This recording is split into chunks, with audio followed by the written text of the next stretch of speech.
Hello friends, welcome to SY academy. Alternative centres of power में हम थोड़ा Japan का डिस्कस करेंगे, क्योंकि ये भी एक काफ़ी इंपॉर्टेंट कंट्री है। अ, अगर आप पावर देखो ना, दुनिया में पावर्स आपको याद होना चाहिए दोस्तों। हम यूनाइटेड स्टेट्स ऑफ अमेरिका पढ़ चुके हैं, यूएसएसआर पढ़ चुके हैं, ये तो दो चैप्टर्स ही थे। उसके बाद इसी चैप्टर में हमने यूरोपियन यूनियन पढ़ लिया, चाइना पढ़ लिया, एशियान पढ़ लिया। पांच चीजें, मेन चीजें पढ़ चुके हैं। भारत इंटरनेशनल रिलेशंस में नहीं पढ़ेंगे, तो छह चीजें हो गई, ठीक है। सातवां जो एक स्ट्रॉन्ग पावर है वो है जापान। जापान के बारे में यहाँ देखते हैं, इसको बिल्कुल रूल आउट नहीं किया जा सकता।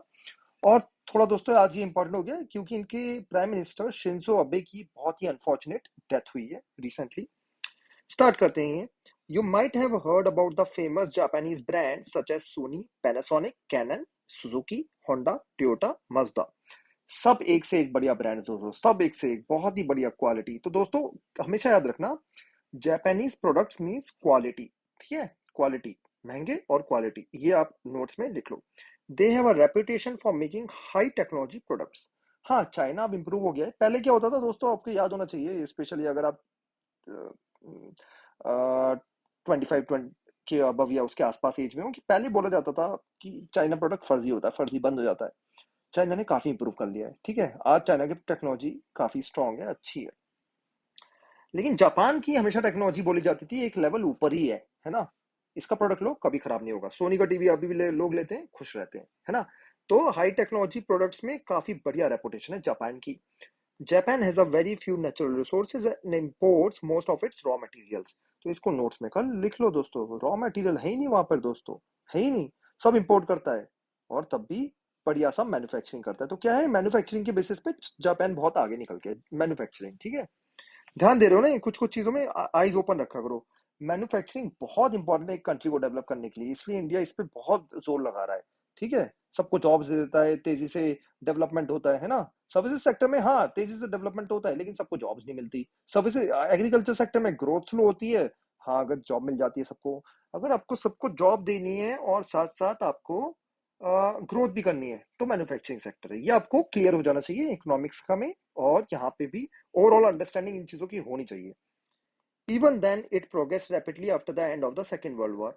सेकेंड वर्ल्ड वॉर में अच्छी खासी धुलाई हुई इसकी, दो न्यूक्लियर बम गिरा दिए, तब भी इतना तेजी से डेवलप हो गया, है ना। हैरानी की बात है। साथ साथ में जापान और यूएसए तो बहुत अच्छे दोस्त हैं आज, है ना। यकीन ही नहीं होता कि यूनाइटेड स्टेट्स ने उस पर बम गिराया था। किसी को यकीन होगा या नहीं? हाँ, बोलेंगे कि भाई चाइना ने गिराया हुआ है ना। तो ये बातें निकलती हैं। सेकेंड वर्ल्ड वॉर में तबाह हो गया था हिरोशिमा नागासाकी, आपको पता होगा, उनकी डेट्स भी याद रखना। अगर आप छोटे मोटे एग्जाम दे रहे हो तो एग्जाम में पूछ ली जाती है dates.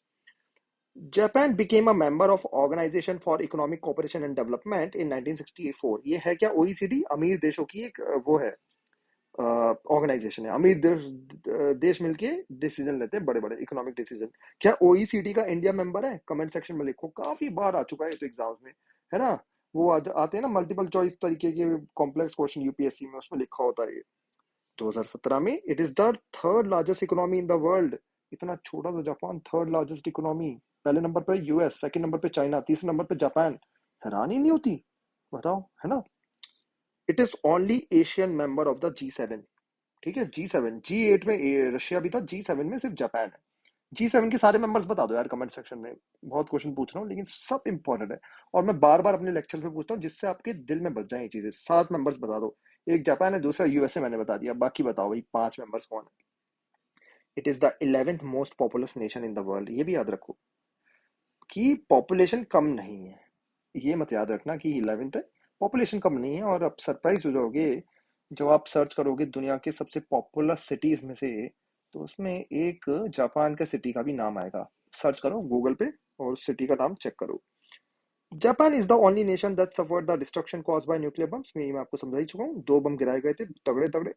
It is the second largest contributor to the regular budget of the UN, contributing almost 10%। ठीक है, तो सेकंड लार्जेस्ट वो है कंट्रीब्यूटर। पहला कौन है, पहला कौन है कमेंट सेक्शन में बताओ। इंडिया नहीं है भाई, इंडिया मत लिखना, ठीक है। Japan has a security alliance with US since 1951। तो ये बहुत बढ़िया चीज कर दी इसने, सिक्योरिटी अलायंस। यूएसए इसकी हेल्प करेगा, राइट।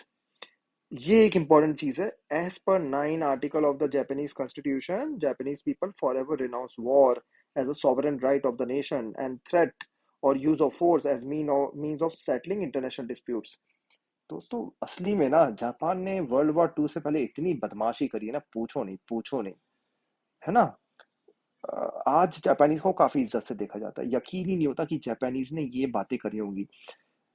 आप हैरान रह जाओगे उन्होंने जो करा है ये कोरिया और चाइना में, हैरान रह जाओगे ये सुन के। ठीक है, हम लकी हैं कि जापान ने इंडिया पे अटैक नहीं करा।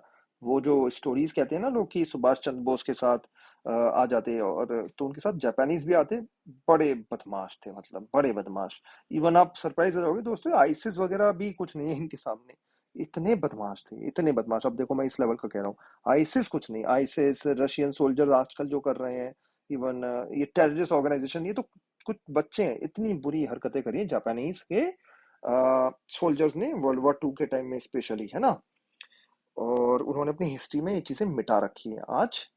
तो, तो पॉजिटिव चीज में आप जापान का क्या देखोगे दोस्तों, इतनी ऐसी हिस्ट्री के बावजूद भी जापान कितना सुधरा है, कितना सुधरा है ना।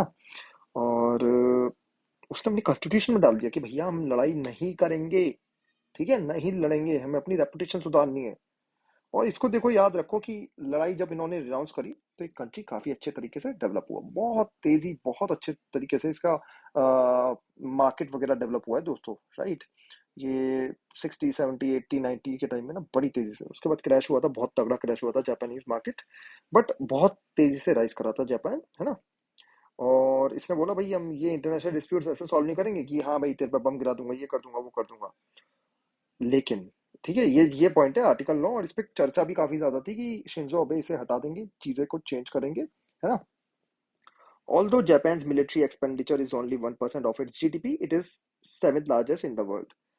तो हाँ ना, वॉर वॉर नहीं करेंगे, लेकिन जापान ने अपनी मिलिट्री रखी हुई है जो 1% ऑफ जीडीपी, और इसका जीडीपी इतना ज्यादा है कि अच्छा खासा स्पेंड करता है ये मिलिट्री में भी, ठीक है। तो समझो डिफरेंस कि मिलिट्री रखना इसका मतलब ये नहीं है कि वॉर कर रहे हैं, है ना। ये एक इंपॉर्टेंट अंडरस्टैंडिंग आपकी होनी चाहिए, ठीक है। ये मैच्योरिटी इसमें से आप समझ जाते हो। Keeping all this in mind, do you think Japan can effectively function as an alternative center of power? Interesting question है, ओपन छोड़ दे रहे हैं, आप बताओ।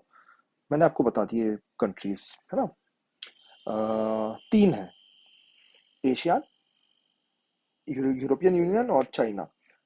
जापान कहाँ ठहरता है ऑल्टरनेटिव सेंटर ऑफ पावर में, क्या ये ठहरता है? यूएस यूएसएसआर तो अलग है, ठीक है।